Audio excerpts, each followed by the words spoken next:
Good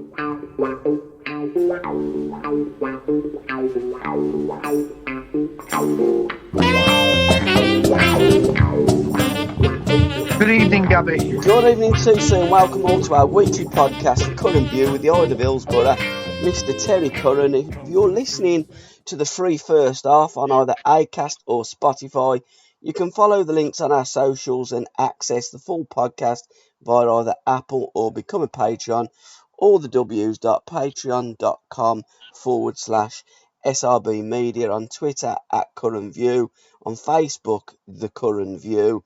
We're also on Insta The Curran View, and you can join the chat in the group, which is now over 3,000 strong, and that's also called, surprisingly, The Curran View.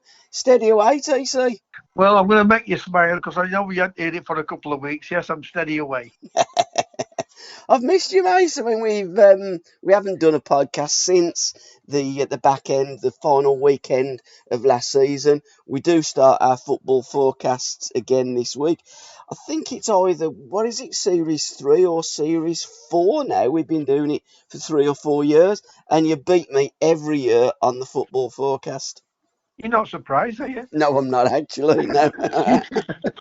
I will be surprised if you've picked a magic moment this week, because there hasn't been an awful lot of football. There has been some friendlies, so you may have. Well, Go on. I have been watching the friendlies. Yeah. And I've picked one or two magic moments of Jesus. Obviously, his move to Arsenal. It took me nearly about 14 months, practically 15 months, to recover from my injury. But don't forget, when he first come to Man City, he finished up getting a serious knee injury. And it's taken him a while to recover. And with having that many great players, and I always thought he was a great player myself, but he looks as though he's on fire at Arsenal. I know it's only friendlies, and you can take that two ways. I've seen it both ways, where you've done really well in pre-season and then set off poorly, and vice versa. But he scored a couple of great goals on tour, and he memorised. So what I'm looking for, Gabby's sake, I can't pronounce it now. Chelsea. Yesterday, I watched the game against Chelsea, and he was absolutely outstanding. Yeah, it does look as though going to be good value for, what was it, 45 million. And I think if we do remember when he first started at Man City, he was scoring goals for fun. And you're right, you have to factor in these injuries and feeling your fitness again, and feeling that confidence to go into them areas, or your body allowing you to go into them areas to score them goals. So hopefully he can hit the high notes at Arsenal. Anyone that gets a cruciate ligament injury will take him, because that's what it took me. And I mean, the early cruciate ligaments, or the earlier cruciate ligaments, like the Cloughs of this world, early 60s, it finished players' careers, and they have got better and better. But it took me a good 14 months, and I was watching a documentary on him, and I didn't realise he'd had that injury myself. I can remember getting injured, but then, you forget all about it. Yeah. I was watching a documentary, and it showed you when he got injured. And obviously, Manchester City are winning. They've reluctant to change the winning team, especially forwards, if forwards are doing well. And Manchester City have got that many great players that it took him a while to get back. But he did show a glimpse of the brilliance of his football at times. But this pre-season for Arsenal, he's looked sharp. He scored goals. There's been some fantastic little moves from teams. Even the England women goal against Spain, the winner, was an absolutely brilliant goal. I mean, I told you before, I like women's football. I just don't like the wokeness of not just women's football presented, but all football, how it's presented. Yeah. And that's what putting me off of watching a lot of TV at the moment in time, with all the wokeness of it all. Yeah, I absolutely, totally agree. My magic moments are Georgia Stanway's goal against Spain. I thought it was absolutely sublime, and didn't that ball move? And two players that I've picked out, magic moments that both of these players have produced. Ella Tooney plays Manchester United. in England. She has come on as sub. I think she's different class. The touches that she's shown on the ball and movement, her composure, I think are absolutely first class. And a French girl, she wears number 20, Delphine Cascarino. I think she's an absolute dangerous player. When she gets in that final third, she can go either way. Good feet, good balance, and she's got everything about her. To be fair, nice looking kid as well. To be quite truthful, to you. Right, she's got everything. She's got everything going for her. Then that's what you're saying. Absolutely, yeah. I mean, that's the nice thing. We can get our own back, can't we? Because the girls used to put pin-ups of, pictures of you and Kevin Keegan and Alan Hudson and Charlie George and Stan Bowles and all them. And now, I mean, I'm a bit too old really to put all pictures of Ella Toon and Cascarino and all them girls on my bedroom, but the young kids will. Do that, won't they? So, absolutely, yeah. But a couple of things on the women's football. Mm-hmm. I was very impressed with the French team last night. Yeah. And I didn't like the Dutch team, but how the French team didn't win in the 90 minutes, I will never know. You can say some bad finishing, you can say some great goalkeeping by the Dutch goalkeeper. But I'm going to make a comment here. How well the Dutch manager has improved this England team. Oh, it's incredible. 100%. Incredible. And listen, I was a big admirer of Phil Neville more than Gary's as a player, mate. Yeah. I thought he was quicker. I thought he would have been a better right back. And I do like Gary Neville, don't get me wrong. But her coaching has improved that England team. And I've watched Man United's pre-season game. Different tempo altogether. Yeah. Altogether.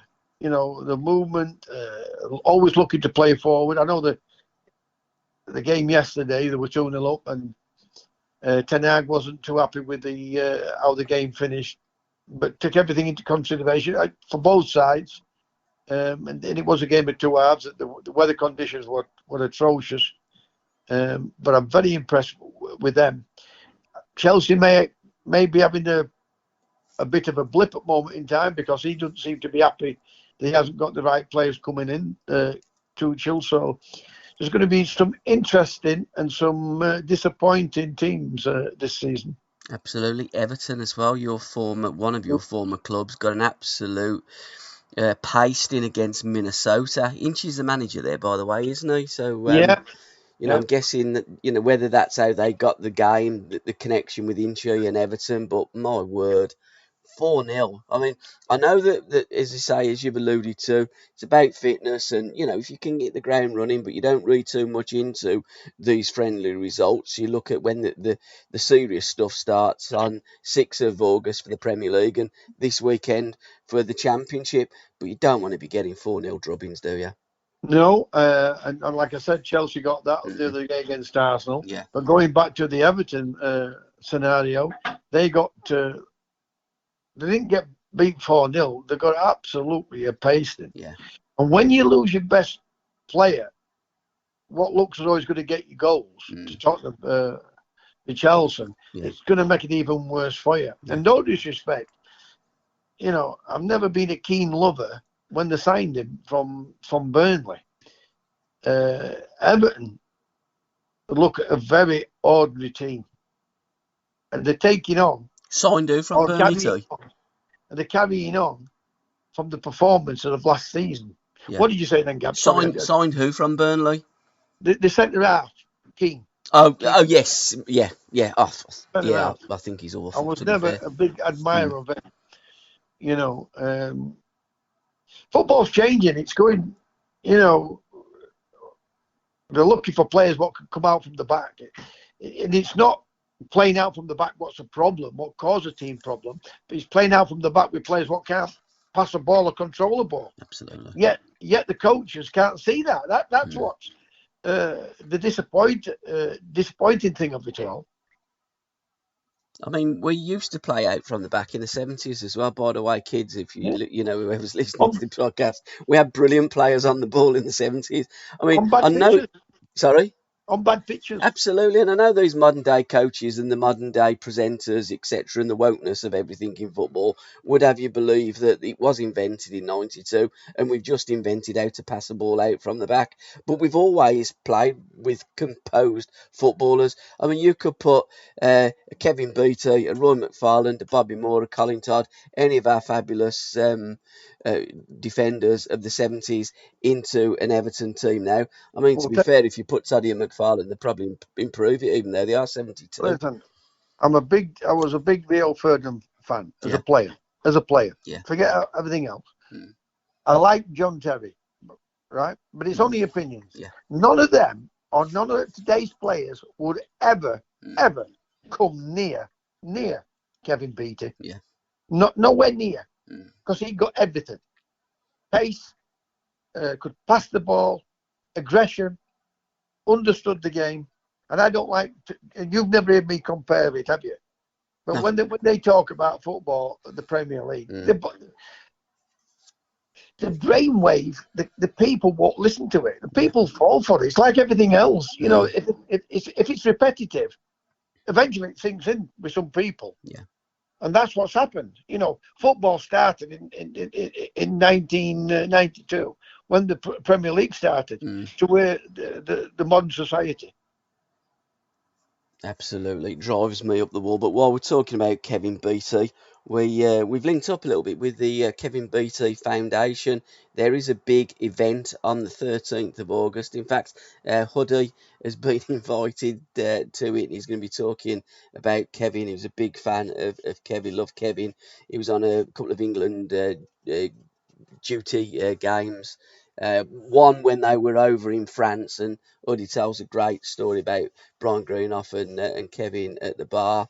And he played against him many times. He said it was always a joy to play against Ipswich and to play against Kevin because he was such a fabulous player. So on next week's podcast, we're going to try and get a guest on, Malcolm, who's running the Kevin Beattie Foundation. So there's one or two things that I do want to cover regarding Kevin, and they're doing that because 50 years ago, that weekend of the August the 13th, he made his debut against Manchester United, and say there's a lot going on regarding Kevin Beattie, because it is 50 years ago since the Beat made his debut, and today the Beat still goes on, and there's a statue of the great Kevin Beattie outside Portman Road. Yeah, he did funny how they do it after he died, when he was struggling. Uddy always says that. Where were they? Where were Ipswich? Yeah. Where were all the other people then? You know, to be fair, this is the fans. It's not the club. Well, it's the same with Stan Bowles. I'm not talking about the fans. I'm talking about absolutely, the league, and I'm talking about the football club. Yeah, you know, Kevin Beattie was one of the world great elite defenders. What anybody will ever see anywhere in the world. How many times did you play against Kev? But as soon as he was injured, yeah, right. Well, it's like anything else. Once you are finished in the game injured, they don't want to know. They don't want to know you. Yeah. Bit different today with a lot of footballers because they're coming out as multimillionaires, and then they're not having to do anything for them, so they do use them a little bit more, I would say, today than. I think I played against him a couple of times, but I saw him a lot. You know, obviously on TV, a lot. Just absolutely one of the world's greatest defenders of all time. Yeah, and you know, you can say you're proud to say we're English. Absolutely, and I think you're right too. So had it not been for the injuries that unfortunately he had, he'd have made 100 England caps, wouldn't he, easily? Listen, it's funny because he's a defender, and you don't really get defenders having serious injuries. Yeah, do you? But he had such pace as well, didn't he? You know, when you get them pacey players, yeah, absolutely. That was powerful pace, that. Yeah, it was. You know, it was lightning quick, but powerfully lightning quick. You know, he got everything. He got every mortal thing: the composure, the vision, the understanding, the confidence, the arrogance, and the beauty to be able to mix with anyone. Absolutely, too. So the great and the late Kevin Beattie, but you're absolutely spot on with that. that statement. Uddy always says to me, when you pass away, they'll put statues up of you, and they'll make out, We all about loved how him and all did, yeah. caring the football club are towards that player. But when that player actually needs, and I'm not saying that Ipswich didn't, because I don't know, but I certainly know in terms of Alan Hudson, when he was on a life support machine, Chelsea done nothing. They didn't even send his mum a bunch of flowers. However, in more recent times, when former Chelsea players have been injured, that have been very prominent in the media, Chelsea have bent over backwards. But that is the modern game. It isn't just Chelsea, and we're not picking Oh, on Chelsea. I'm just giving it as an example because I know that is fact. But Uddy is absolutely spot on. They put the statues up of you when you pass away, and they do bugger all for you when you need it. yeah, exactly. Sad, And but the older true. players compared to what Oh, the lads get. And listen, yeah. I'm not one of them. What you never hear me say, complain about what they earn today. Good No, luck to them. absolutely. They should never go out of the game without any money. If they look after their money, they should never ever want for anything. The ice, the Premier and the Yeah, Championship the level. elite. Yeah. So you see, So Book Corner is another feature that we done last season. We're going to be doing it this season as well. So the first book that I've picked out, I haven't got it, but I have ordered it. The Beat by Kevin Beattie. It's his autobiography, and I think it's going to be a fantastic read because, by all accounts, he turned up to Ipswich with absolutely bugger all. I think he turned up with a carrier bag with his stuff in, and then the legend was born. But again, when you're looking at that Ipswich team, they were a great team in the 70s, wasn't they? One of the great sides that aren't from big cities. For example, Ipswich were fantastic. Stoke they're City were on the fantastic. same And Sheffield power. United, They're on the absolutely. same power as a Nottingham Forest. Yeah, absolutely. Forest You another know, one. And Derby County, of course. successful. Yeah, Derby County. Yeah, When it's being successful, getting the 30 odd thousand people in yeah, there, and a great atmosphere, absolutely fabulous play surface to play on. yes. You know, and like I said, it come from an ordinary background, just like myself, Mm, down to earth type of guy. Uh, what was born to be a footballer. yeah. We were just born to be a footballer. It's so much ability for a defender. Mm, It's untrue. absolutely. So And like I said, I mean, the, they've had 3 or 4 great teams under Bobby Robson, the Muirman and Franz Tyson. Tyson, the Tyson. other one, Butcher and Osman, Yeah, Gatesy, George, Brazil. Yeah, George Burley, Mickey Mills. Mills, Gatesy. Absolutely. I mean, I Walk. played John Gatesy. I played, Walker's another one. Great yeah, player. Paul Mariner.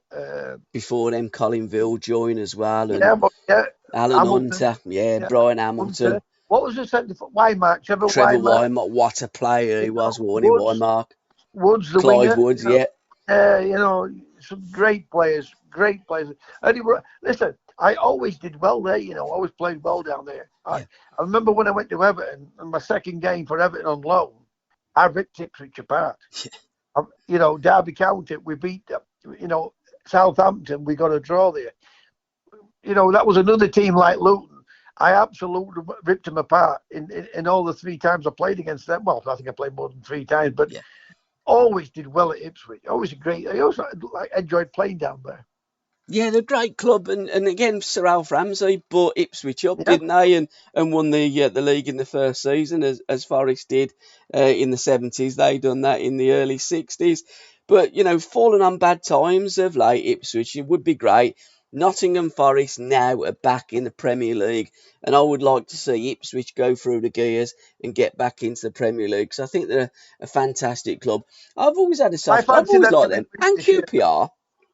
I fancy them to win league this year. Sorry, what did you say about QPR? And QPR, I've always liked QPR because of the 70s team and the way that they used to play football with Stan. Terry Venables was there, Jerry Francis, Don Gibbons, before that, Rodney Marsh, of course. They've always had great players. Well, great players. Yeah, great players in the 70s. But the 70s Dave produced. Thomas, Yeah. Oh, what a winger he was, wasn't he, Dave Thomas? But I'm looking through the when Saturday comes, because in the latest edition you've got Haaland on the front. I think he's going to be a tremendous signing. And then they've got a season's guide, and I went straight to League One, and they've got a predicted table who they think will be top and second, and they've got your boys Sheffield Wednesday top, and the Ipswich Town second, Bolton Wanderers third. I fancy Ipswich, me. Yeah. I watched us on Saturday, and I thought I know it's only pre-season, Yeah. but we didn't get. We got destroyed. I don't go 4, but it could have been 7. Yeah. So I mean, I'm hoping more than else that we've got our first 10 games. I've just looked at them tonight. I got my friend Mike Gabidas to reel them off for me. And not just because I'm coming on here. We were just talking about Sheffield Wednesday, the game on Saturday against Wigan. And I said, "What's our first 10 games, Mike?" And when he, I think we've got Portsmouth, yes. Portsmouth, MK Dons away, Charlton, Bolton, and then Forest Green. Competitive league, that is, now League One, isn't it? Unbelievable. And then after that, we did go through them. So the first 10 games are important to get. Yes, you always get somebody coming out of the pack from near the bottom, don't you? Yes, you do. But the teams really two teams what really set off really well. Nearly always, 99.5% always go up. Yeah. So I think it's going to be difficult, mate, this year. I really do. Yeah, I do. I'm looking down there. Sheffield Wednesday, Ipswich, Bolton, Peterborough. They've got 4th. Because Peterborough are good at that level. In that first 10 games, first 5 games. Yeah, Pompey, MK Dons, Wickham, Oxford, Barnsley, Charlton, Plymouth, Derby, Bristol Rovers. There's some decent teams in there. People think, it's going to be a walk in the park for Derby. They're a big club. They won the league in 72 and 75. Sheffield Wednesday, a big club. Well, yes, Sunderland were a big club, and now they've got out of it. But it took them several seasons. When you go down into League One, you turn into a League One team. Absolutely. And struggle to get out of it. 100% so, because you're not a big club when you're in that smaller league. You're a big club, but you're not a big team. And that's the problem, because the team is littered with players that just aren't that good. Hence, that's why they're in League One. But then you turn it round. Yeah. You're a big club who they all want to beat. Of course you do, yeah.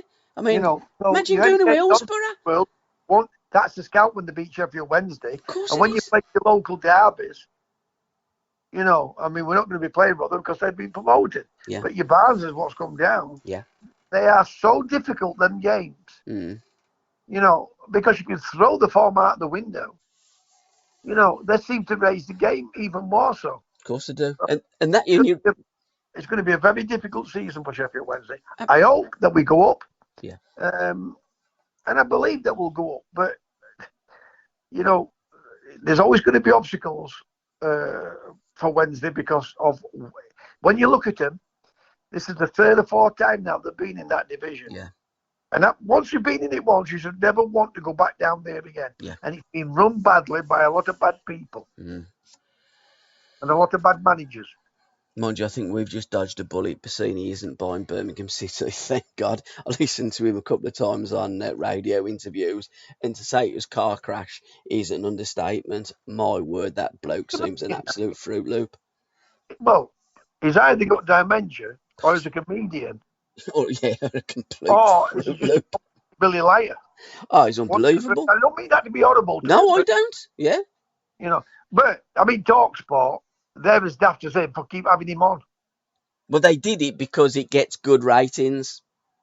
That's why they do it, don't they? Get Bassini on. I mean, the bloke is an absolute lunatic. Or that's how he comes across as. He might be a very nice guy. I don't know Lawrence Bassini. Don't knock that. Same with some managers, but probably not, they are nice guys. Yeah, absolutely. But the way he come across, I was open-mouthed listening to that. I thought, oh my days. Did I just hear that? Well, you heard it. I mean, Simon Jordan was spot on. He was. Thought the guy's a complete lunatic. And I don't mean that in a nasty way. Well, he said the villagers just lost an idiot. Mm. But, there you go. Simon's on holiday, and hurry up back, Simon, because without Simon Jordan on Talk Sport, I don't listen to it unless he's on. no, absolutely, it is sometimes unlistenable too. But what is also unread, well, you don't want to not read it. I personally haven't read it yet. There's me running my mouth, and I haven't read it, but I have got the book. David Tossell, All Crazy Now, sent to us from Andy, myfootballbooks.com. We do a regular podcast, as you know, TC, the Football Book Podcast. Our next part 8 is out this week. Chris has been away. So the new podcast will be out this week, and this is the book that Andy has recommended. It's a fabulous book. You don't want to drop it on your foot because you'll probably break a toe. It's a 500 page piece. Phenomenal. There's Brian Clough on the front cover. There's George Best as well. Kevin Keegan smacking Billy Bremner, and it's everything that a 70s book should be. Don Reeves on the back, and Alan Hudson as well. Yeah, I might buy that book. It seems a phenomenal read. I mean, the 3 degrees are in the front cover, and by putting my glasses on there, it definitely is against Ipswich Town. That's Paul Mariner, just to the right hand side of the cover as well. But it's phenomenal. It's going to be, a great read. All crazy now, and that pretty much did sum up the 70s. I do want to give a shout out to Backpass as well, the magnificent retro magazine. The latest issue, summer 2020, is out now, issue 80, and Howard Wilkinson's on the front. Howard's way. All right. One of your former manager, not your manager, but a former manager of Sheffield Wednesday. He's the last English manager to win the... 1991, wasn't he? Yeah. Yeah. United. So. Never a great fan of his, if I'm absolutely honest. I didn't like the way Wilkinson played football. His philosophy wasn't for me. But I did like to watch his Leeds United team play football. And strangely enough, when they won the league, they didn't win a game away from home the season after, did they? Yes. No, this is the season after they had a complete nightmare. Absolutely. European Cup or European Cup, because it weren't the Champions League then, in early rounds. For some unknown reason, he has done well as a manager. Yeah. I just didn't love the way how we played the beautiful game. So I didn't, and when I heard and him on. For me, I didn't like. You've got to have a leader, and you've got to have a boss. Right? Cloughie was a boss, what people admired and respected.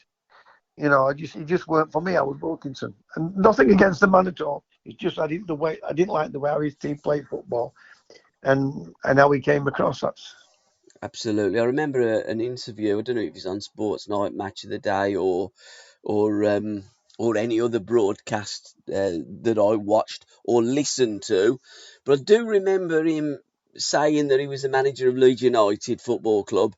He's not there to entertain. I thought, you know what, the off button goes on whenever your team plays now, mate, because I like to watch entertaining teams. And back when Don Revie had Leeds United, they were out for results. Yes, of course they were, but they were also entertainers as well. They played a great brand of football, and it leads us nicely to the third book in Book Corner. Les Cocker, fantastic. One of the best titles that I've seen. It's called Cock a Hoop. I mean, what a great title. He's key man for both Ramsey and Reevy by his son Dave and Robert Endicott. So that book is out at the end of the month. I certainly will be buying them. Again, I know I don't read them, but I do buy them. I am on holiday next week, so I'm taking a book or two to read, but I bet you I don't read any more than 3 or 4 pages because I'll be working on a couple of podcasts. I've got a podcast coming up with Alan Kirbishley. Oh, that'll be interesting, yeah. We've redone the Alan Hudson, My Life, My Music, Ozzy, Hutch, and a horse named Seabiscuit. So that's coming out. The Curran View will be coming out. It's busy. There's loads of projects and topics and podcasts that I'm working on.